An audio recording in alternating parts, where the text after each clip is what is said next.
여러분 안녕하십니까? 북한이 지난 10일 공개한 열병식에서 김정은 국무위원장이 당 창건 75년 기념식에서 미안하다, 고맙다, 감사하다 라는 표현을 반복하면서 세 차례나 울먹이는 모습이 포착되었습니다.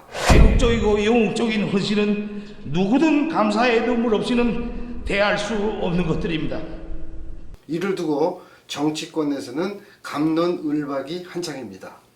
김정은 위원장이 우리 국민에게 유화적 메시지를 낸 것이라는 의견과 겉으로만 울먹일 뿐 북한이 전략 무기로 화답했다고 강도 높게 비판하는 의견이 팽팽하게 맞서고 있습니다.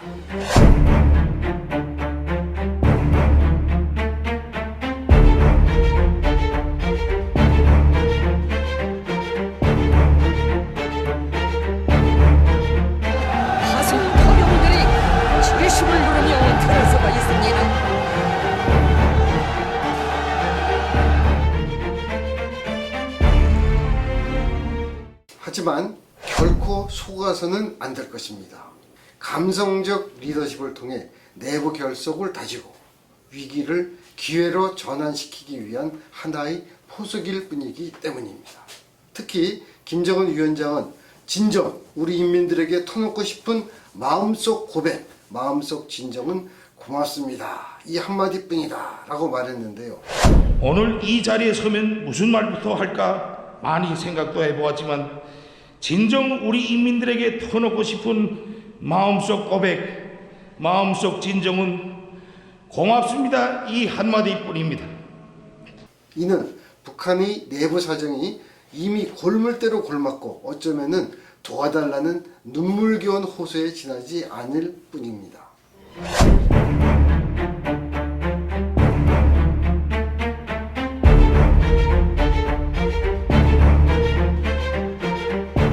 김 위원장은 연설에서 가혹하고 장기적인 제재 때문에 모든 것이 부족한 속에서 비상 방역도 해야 하고 혹심한 자연 피해도 복구해야 하는 엄청난 도전과 난관에 직면했다라고 밝힌 것이 그 뚜렷한 증거라고 하겠습니다. 또한 눈물을 닦는 등 내부 결속을 다지기 위한 눈물쇼까지 보인 것입니다. 이미 김 위원장은 국가경제발전 5개년 계획 마지막 해를 맞이하여 그간 추진한 경제사업의 성과를 내지 못한 채 지난 8월 당 전원회의에서 경제 실패를 시인한 바 있지 않습니까?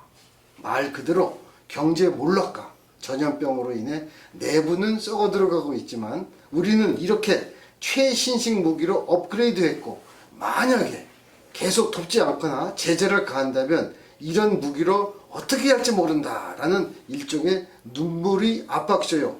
앵벌이를 위해 한 푼을 달라며 칼을 들이대는 시정잡배와 다름없는 정말 무서운 도발과도 같은 것입니다. 그리고 여러분, 이 열병식에 나온 무기들을 보셨습니까? 3년 전에 공개한 기존 ICBM 화성 15형과 비교하면 이동식 발사 차량의 바퀴축이 9개에서 12개로 늘어나면서 그만큼 길이가 길어졌고 미사일의 직경도 굵어졌습니다. 사거리가 13,000km였던 화성 15형과 비교해 사거리가 같거나 아니면 좀 더 길어진 것으로 추정됩니다. 게다가 새로운 잠수함 탄도미사일인 북극성 4A도 등장했습니다. 이것은 핵전쟁에 대한 대비이자 향후에는 첨단 무기로 재래식 전력도 강화하겠다는 걸 보여준 것입니다.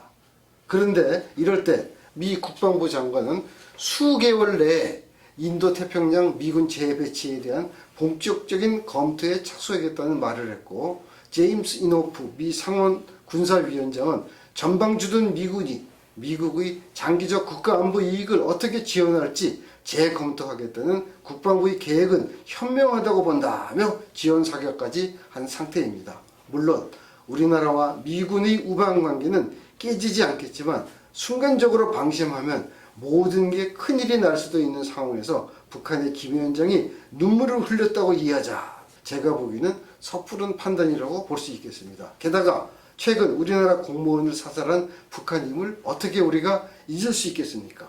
그들은 눈물을 흘리며 무기를 쏠 수 있음을 명심하여야 할 것입니다. 강석승의 썰북, 북한 돋보기, 구독과 좋아요 꼭 부탁드리고, 또 듣고 싶은 이야기, 알고 싶은 북한 이야기가 있으면 댓글로 많이 참여해 주시기 바랍니다. 강석승의 썰북은 계속됩니다.